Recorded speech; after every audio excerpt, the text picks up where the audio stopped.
నమస్తే, welcome to reflection Bharat. నేను మీ అమోఘ్ దేశపతి. దారుస్సలాం కేంద్రంగా హైదరాబాద్ ఎంపీ అసదుద్దీన్ ఓవైసీ ప్రధాని నరేంద్ర మోదీపై నిప్పులు చెరుగుతూ హెచ్చరికలు జారీ చేశారు.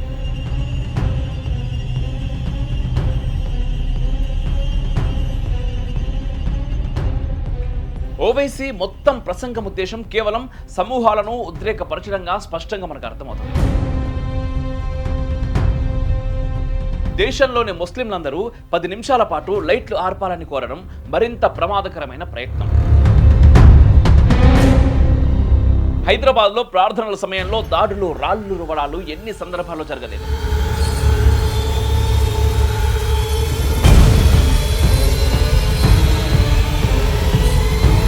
ఒకవేళ ఓవైసీయో మరొకరో ముస్లింలను దేశ రాజధానికి తరలిస్తే పరిస్థితి ఎలా ఉంటుందో ఊహించడం.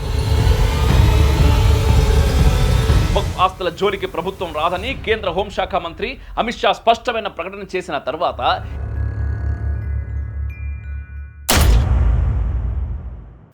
భారీ స్కెచ్ సిద్ధమైంది. వక్ఫ్ చట్ట సవరణ వ్యతిరేక ఆందోళనకు హైదరాబాద్ కేంద్రమవుతోందనడానికి సంకేతాలు వెలువడ్డాయి. దారుస్సలాం కేంద్రంగా హైదరాబాద్ ఎంపీ అసదుద్దీన్ ఓవైసీ ప్రధాని నరేంద్ర మోదీపై నిప్పులు చెరుగుతూ హెచ్చరికలు జారీ చేశారు. రైతు చట్టాల రద్దు కోసం దేశ రాజధానిలో సాగిన ఆందోళన తరహాలో వక్ఫ్ చట్ట సవరణపై భారీ ఆందోళనకు ముస్లిం ప్రజానీకం సిద్ధం కావాలంటూ ఓవైసీ పిలుపునిచ్చారు. దారుస్సలాంలో అసదుద్దీన్ ఇంతకీ ఏమన్నారు? మోదీ లక్ష్యంగా చేసిన విమర్శల సారమేంటి ఒక్కసారి మనం చూసే ప్రయత్నం చేద్దాం. తమ అధికార సామ్రాజ్యంలో అసదుద్దీన్ ఓవైసీ వక్ఫ్ చట్ట సవరణ నిరసన సభ నిర్వహించారు. ఆల్ ఇండియా ముస్లిం పర్సనల్ లా బోర్డు కూడా భాగస్వామ్యం వహించింది. సభలో పాల్గొన్న మత ప్రవక్తలు, వక్తలంతా దీర్ఘకాలిక యుద్ధం గురించే మాట్లాడారు. సుదీర్ఘ పోరాటానికి ముస్లిం సమాజం సిద్ధం కావాలంటూ పిలుపునిచ్చారు. ఎంపీ అసదుద్దీన్ ఓవైసీ మాత్రం తీవ్ర స్వరంతో ప్రసంగించారు. ప్రస్తావనగా అనేక అంశాలు లేవనెత్తారు. నరేంద్ర మోదీ లక్ష్యంగా తీవ్ర విమర్శలు ఎక్కుపెట్టారు. అనుచితమైన పరుష భాషను కూడా వాడారు. 11 ఏళ్ల మోదీ పాలనలో చేసిన చట్ట సవరణలు, చట్టాల రద్దు మొత్తం ముస్లింల లక్ష్యంగానే జరిగినట్టుగా ఆరోపించారు. అంబేద్కర్ కాలు కింది మట్టికి కూడా మోదీ సమానం కాదంటూ దారుణమైన వ్యాఖ్యలు చేశారు. సీనియర్ లోక్సభ సభ్యుడై ఉండి ప్రధానిపైన అవాకులు చెవాకులు పేలడం అసద్ ఇంగిత స్థాయిని మనకు తెలియజేస్తున్నది. 370 ఆర్టికల్ రద్దు మొదలు ట్రిపుల్ తలాక్ చట్టం రద్దు గురించి, సిఏఏ గురించి, వక్ఫ్ చట్ట సవరణ ప్రస్తావన కూడా చేశారు. కామన్ సివిల్ కోడ్ అనే ప్రమాదం ముస్లింల గొంతుకపై కత్తిలా వేలాడుతోందంటూ హెచ్చరించారు. ఓవైసీ మొత్తం ప్రసంగం ఉద్దేశం కేవలం సమూహాలను ఉద్రేకపరచడంగా స్పష్టంగా మనకు అర్థమవుతుంది. ప్రసంగంలో దొరికిన ఇతరేతర అంశాలు ఒక ఎత్తైతే 3 ప్రమాదకరమైన అంశాలను ఓవైసీ లేవనెత్తారు. మత యుద్ధం, రైతు చట్టాల రద్దు ఆందోళన తరహా ఉద్యమం లేవనెత్తడం, ఆల్ ఇండియా ముస్లిం పర్సనల్ లా బోర్డు పిలుపునిచ్చిన చీకటి నిరసనలు ఇందులో ప్రధాన అంశాలుగా చెప్పాలి.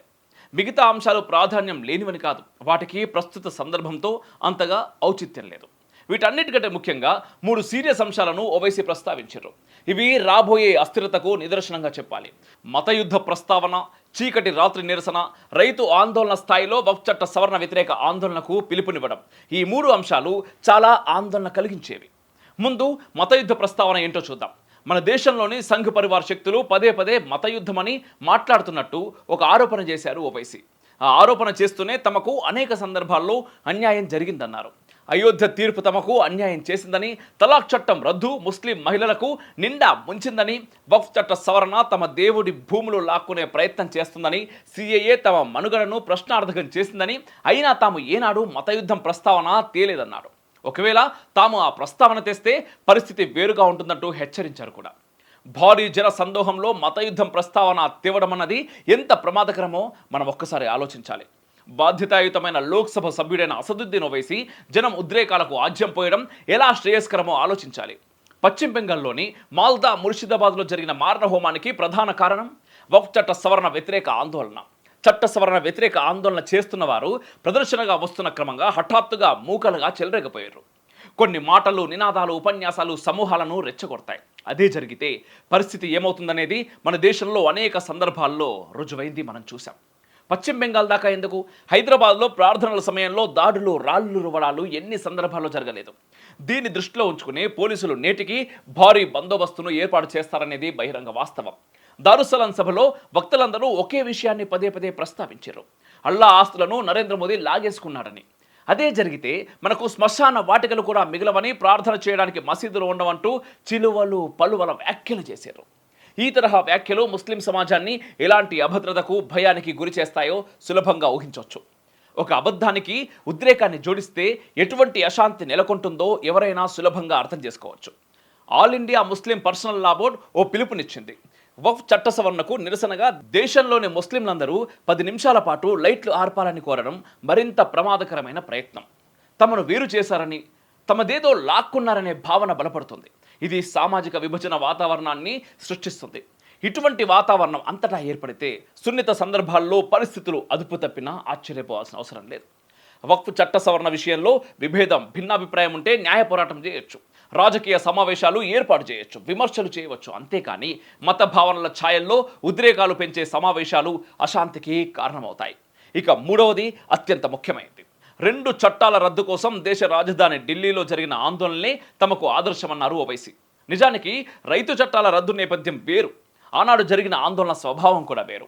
ఆ ఆందోళనలు ప్రజల విశ్వాసాలను రెచ్చగొట్టేవి, గాయపరిచేవి కావు. అవి ఒక ప్రధాన ఉత్పత్తి రంగానికి సంబంధించిన చట్టాలు. వాటి రద్దుకు గల ప్రాతిపదికలు కూడా వేరు. రైతు చట్టాలు రద్దు చేశారు కాబట్టి వక్ఫ్ చట్ట సవరణను కూడా రద్దు చేయండి అనడం హాస్యాస్పదం. ఒకవేళ ఓవైసీయో మరొకరో ముస్లింలను దేశ రాజధానికి తరలిస్తే పరిస్థితి ఎలా ఉంటుందో ఊహించగలమా? అలాంటి నిరసనలు, ఆందోళనల వల్ల రాజకీయ ప్రయోజనం చేకూరవచ్చు, కానీ సామాజిక జీవనం ఏమవుతుందనేది పార్లమెంట్ సభ్యుడైన ఓవైసీ ఒక్కసారి ఆలోచించాలి. అంతేకాదు, వక్ఫ్ ఆస్తుల జోలికి ప్రభుత్వం రాదని కేంద్ర హోంశాఖ మంత్రి అమిత్ షా స్పష్టమైన ప్రకటన చేసిన తర్వాత ఈ తరహా అనాలోచిత ప్రయత్నాలు చేయడం వల్ల ముస్లిం సమాజానికే నష్టం కలుగుతుంది. వక్ఫ్ చట్ట సవరణ సందర్భంలోనే కాదు, మోదీ అధికార పగ్గాలు చేపట్టిన తర్వాత ముస్లిం సమాజం వ్యతిరేకించిన సందర్భం లేదు. వక్ఫ్ చట్టం విషయంలోనూ అదే జరిగింది. కేవలం కొంతమంది నేతలు, స్వార్థపరులు అనవసర వివాదాన్ని రెచ్చగొట్టి సామాజిక శాంతిని ప్రమాదంలోకి నెడుతున్నారు. అందుకే ముస్లిం సమాజం కూడా ఒక్కసారి ఆలోచించాలి. ప్రధాన స్రవంతి సమాజం నుంచి వేరుపడే అనారోగ్యకర ప్రయత్నాల గురించి దూరం జరగాలి. అప్పుడే తమకు, ఈ దేశానికి, సమాజానికి మేలు జరుగుతుంది. ఈ వీడియో పైన మీ అభిప్రాయాలు తప్పకుండా కామెంట్ల రూపంలో తెలియజేయండి. అండ్ మీకు నచ్చినట్టయితే ఈ వీడియో లైక్ చేయండి, షేర్ చేయండి.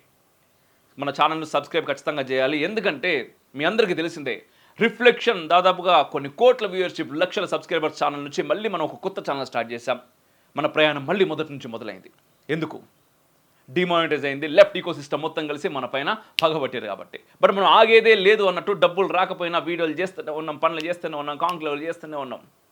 అండ్ ఇక్కడ మళ్ళీ వర్క్ స్టార్ట్ చేసినాం. సో మన గ్రూప్ ఆఫ్ ఛానల్స్ అన్నింటినీ కూడా మీరు సబ్స్క్రైబ్ చేసుకోండి. At the same time me support మాకు చాలా చాలా చాలా అవసరం. జై హింద్, మేరా భారత్ మహాన్. రిఫ్లెక్షన్ మానిటైజేషన్ పోయింది అండ్ ఇంకో స్ట్రైక్ కూడా పడ్డదన్న విషయం మీకు తెలిసిందే. అందుకోసం అని చెప్పేసి మనం రిఫ్లెక్షన్ న్యూస్ క్రియేట్ చేసాం. At the same time reflection pro అని ఈ 2 ఛానల్స్ కూడా క్రియేట్ చేయడం జరిగింది. రిఫ్లెక్షన్ న్యూస్లో ఆల్రెడీ రెగ్యులర్గా కంటెంట్ వస్తుంది అండ్ రిఫ్లెక్షన్ ప్రోలో త్వరలో మీరు ఊహించినంత కంటెంట్ వస్తుంది. సో ఈ 2 ఛానల్స్ని త్వరగా సబ్స్క్రైబ్ చేసుకోండి. ఎట్ ద సేమ్ టైం ఇప్పుడు చేయబోయే వీడియో మీకు నచ్చినట్టయితే లైక్ చేయరి, షేర్ చేయరి, సబ్స్క్రైబ్ చేయరి, కామెంట్ రూపంలో మీ యొక్క అభిప్రాయాలు తెలియజేయండి. At the same time monetization లేదు కాబట్టి ఆర్థికంగా కూడా మీ సహకారం నాకు చాలా అవసరం. మీరు పంపే రూపాయి కూడా నాకు చాలా పెద్దది.